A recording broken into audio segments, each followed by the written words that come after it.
What's going on, Internet? Nerdlocker.com here with your comic book reviews this week, and I'm starting off with Silver Surfer, #1, drawn by the fabulous Mike Allred. That is reason enough to go pick up this book.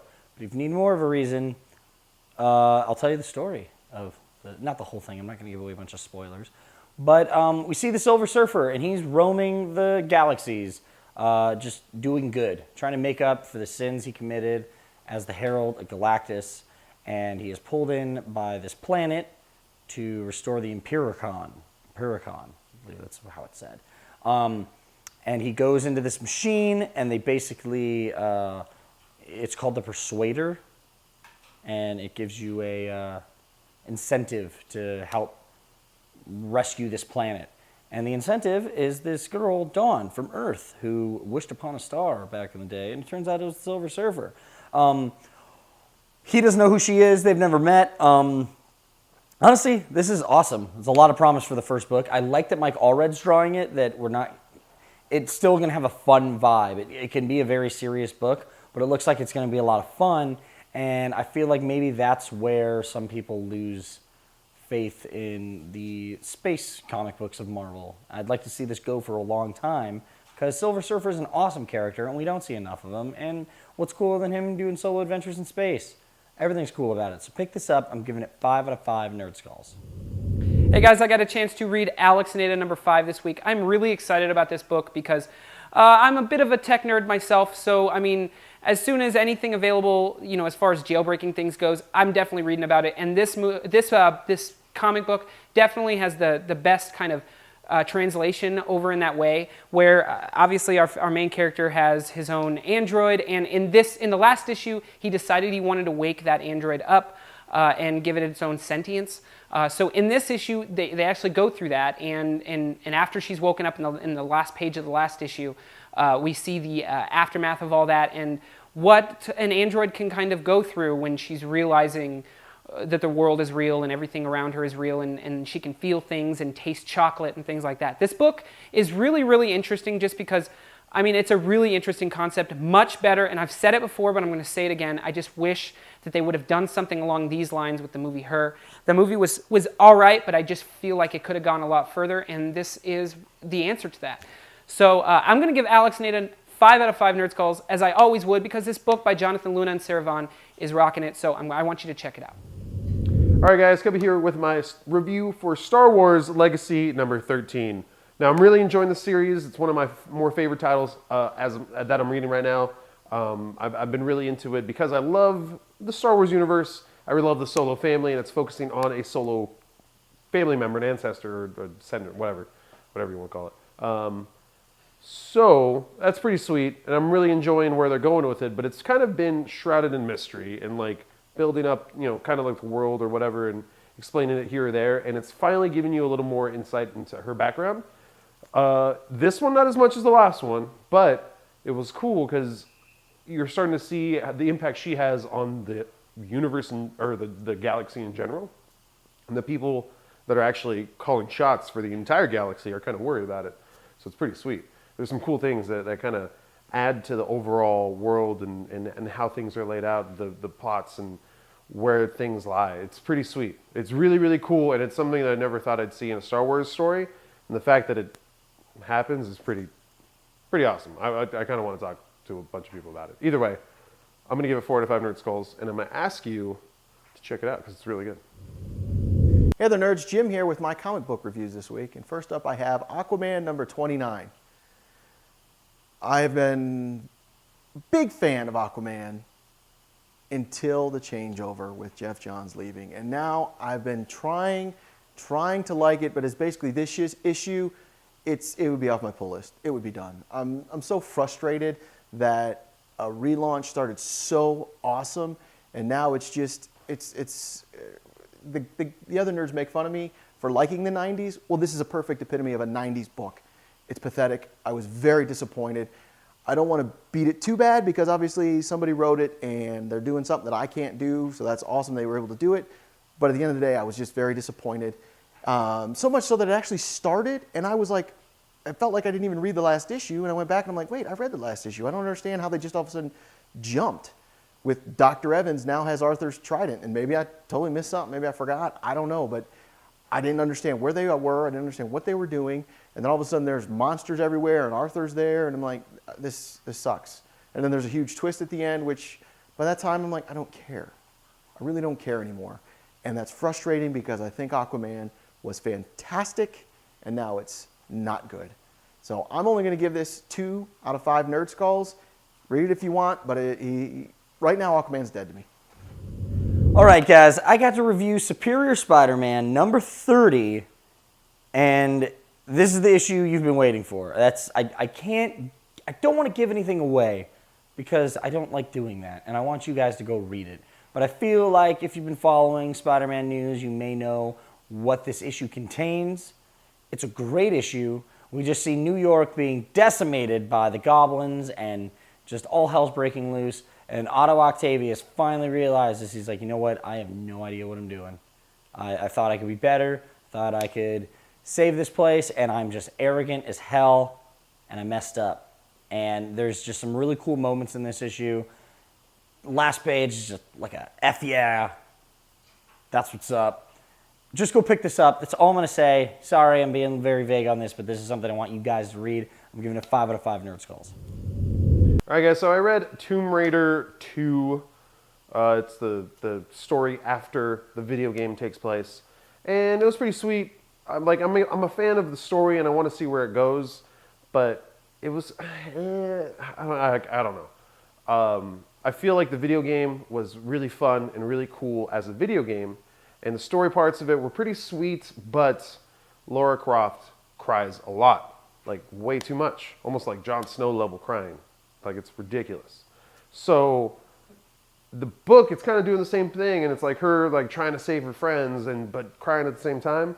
And like, I don't know, that's not sticking well with me. But like the game, where I hated the story parts of it when she was all boo-hoo about everything, I really enjoyed when she wasn't, and she was badass and she was cool. That was a really, really fun part of it. And I feel the comic book is the same way, for me at least. Because she does some pretty cool things. Like, she kills a guy within like 6 pages. Like, just boom, done. I mean, yeah, it was in like self-defense and stuff, but still. She usually pushes him off a cliff. It's nuts. So either way, check it out. Let me know what you think. But I'm only going to give this 3 out of 5 Nerd Skulls. So next up, I got to read Real Heroes number 1 by Image.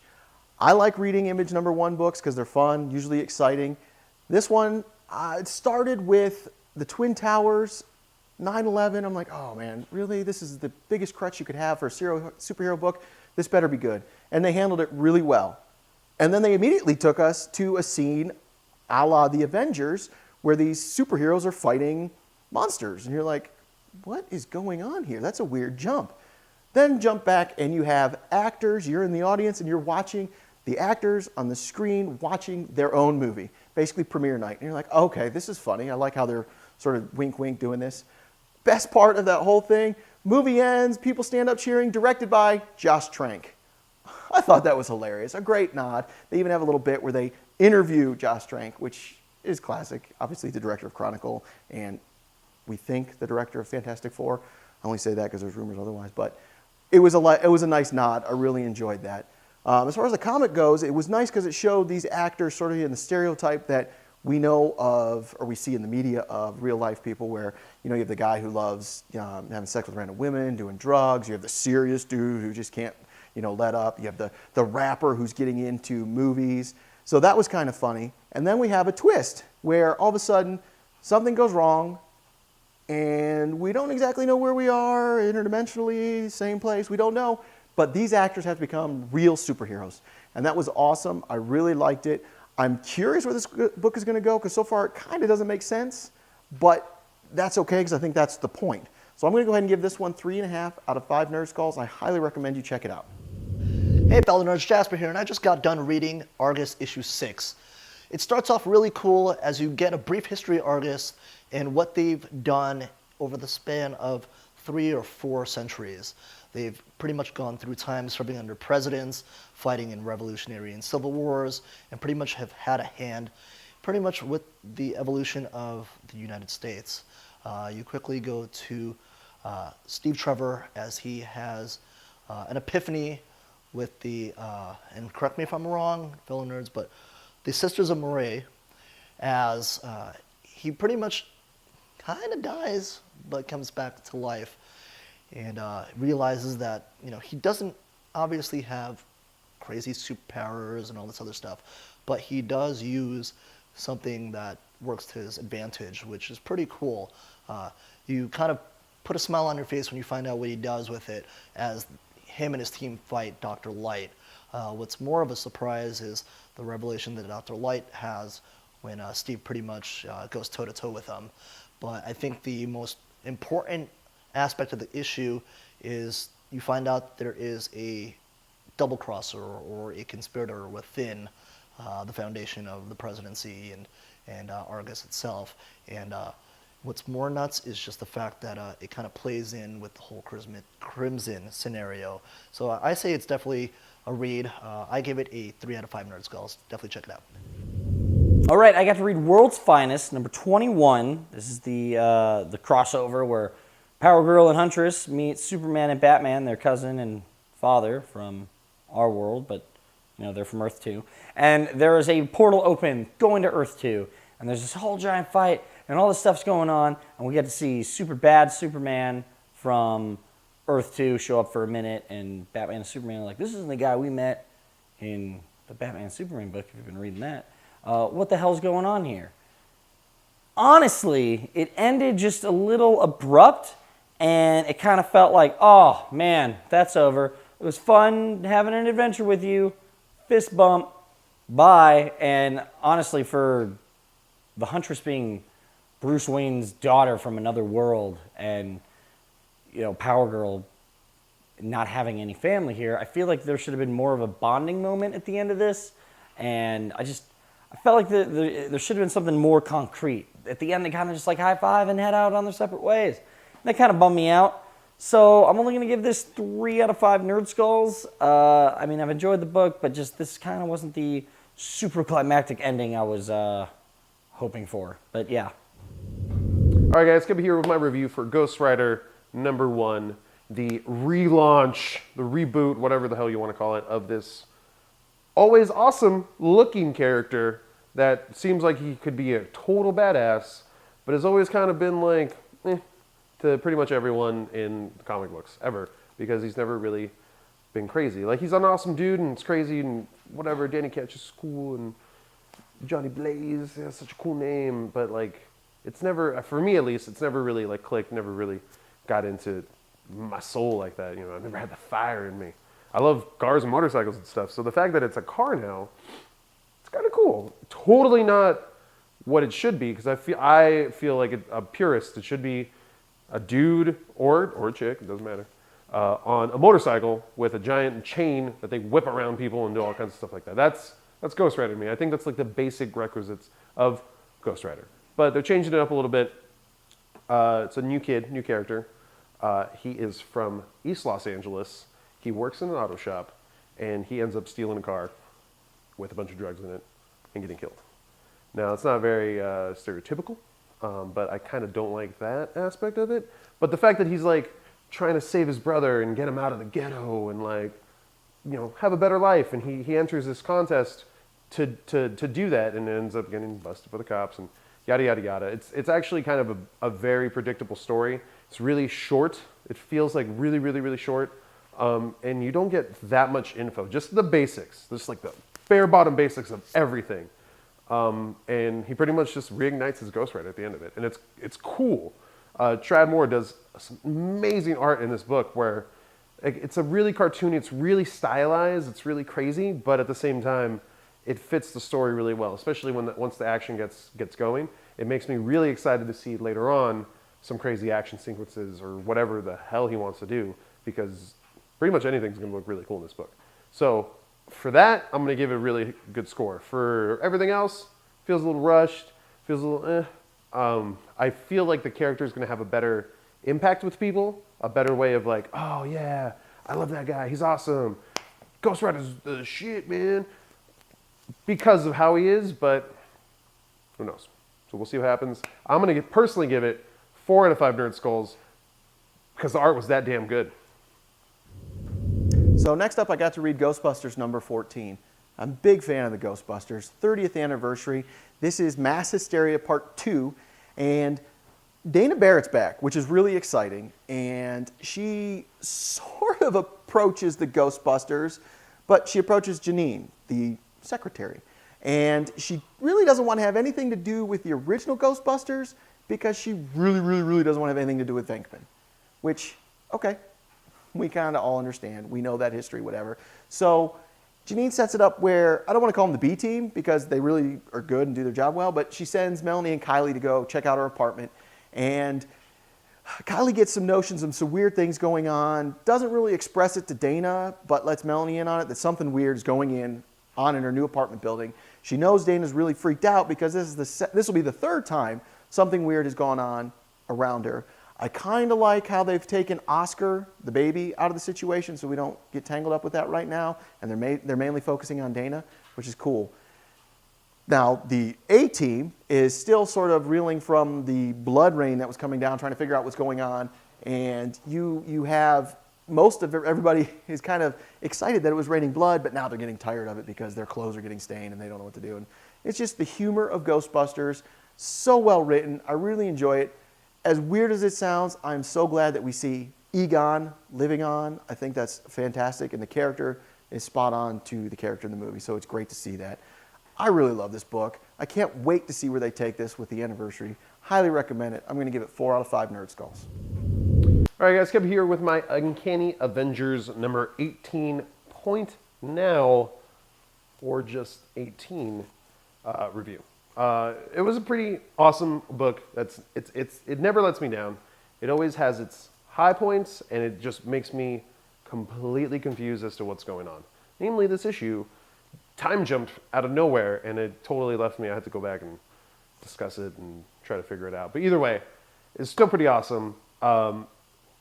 One of the best banters between people, between the Wasp and Havoc. They are like this awesome flirty couple that I just never want to see them actually become a couple. I just want to see them constantly flirt with each other because it's really cool and it's really funny. Either way, we pretty much get an old badass Magneto pissed about what happened to Scarlet Witch, and he's trying to take it out on Havoc for most of the issue, and it just ends with this amazing jaw-dropper of a last page that was kind of hinted towards a couple issues previous, and it was like, oh, when is this going to happen? When's this going to happen? Boom, shows up, and now I can't wait to see what happens. So I'm going to give this 5 out of 5 Nerd Skulls, and check it out. Hey there, guys, Kevin here with my review for Avengers number 27. Another one of my favorite books, always and forever, especially with John Hickman steering this wheel. I will go wherever he takes me with this, especially the last couple issues has been kind of heating up. Cross-dimensional crap, it's nuts.